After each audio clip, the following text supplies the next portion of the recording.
নিষ্পাপ ফুলেদের জন্য কাঁদছে সারা দেশ।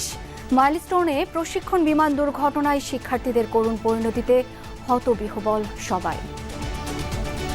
মাঠের মতন ল্যান্ড করতে নিছিল, কিন্তু কোনোভাবে পারেনি দেখে উনি বিল্ডিং এর উপরে ঠাস করে পড়ে একদম বিল্ডিং সহ নিচে পড়ে গেছে। ছুটির সময় হবে, কিছু বাচ্চা গেটের সামনে ছিল, তারা জানতোই না, চোখের পলকে হয়ে গেছে। আমাদের হিসাব অনুযায়ী এখন পর্যন্ত আমরা 19 জনের ডেড বডি উদ্ধার করেছি।